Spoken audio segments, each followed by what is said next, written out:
So Western Research Institute is taking biomass type materials, and we have a liquefaction process.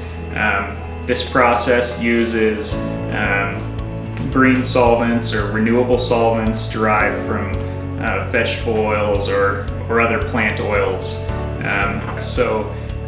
This upcycling not only liquefies these products, which then allow us to use them potentially as a product in recycling or rejuvenating, but this also acts as a form of carbon capture and sequestration.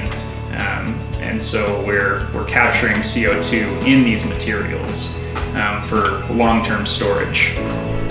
So at WRI, we've also been developing a lot of strategies to deal with basically biomass type of wastes and other biomass materials.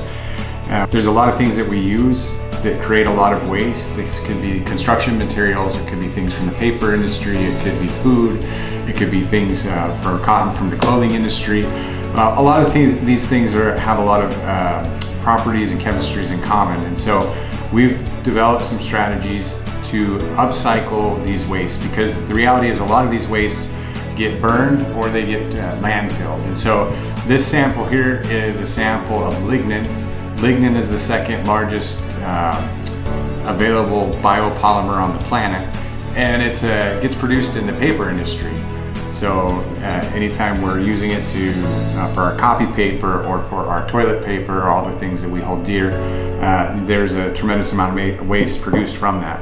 So one of the things that we've done with it is to react it with different bio-based solvents, and out of that reaction we can create new materials that will have applications for paving, for example. So here's a material that we had made. We had essentially liquefied the lignin, and this material is a very sticky material, very good binder properties. And this material, a lot of people are trying to substitute lignin in roads to add biogenic carbon because it's storing CO2, but you can only add a little bit of it, because in the road the lignin is not going to be soluble. So it's a little bit hard to see here, it's kind of cloudy because the lignin in there is not dissolved, and so this would not dissolve in an asphalt. It would act as a filler, like little particles.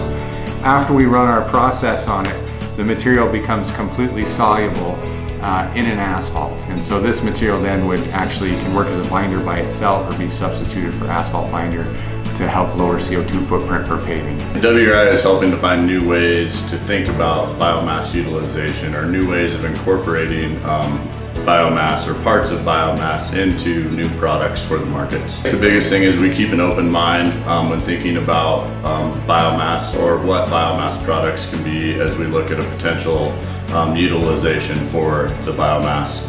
We also offer a unique chemistry approach to utilize biomass and offer the potential to help kind of develop and scale any of these technologies as we move forward as well, to help de-risk commercialization in new areas for clients.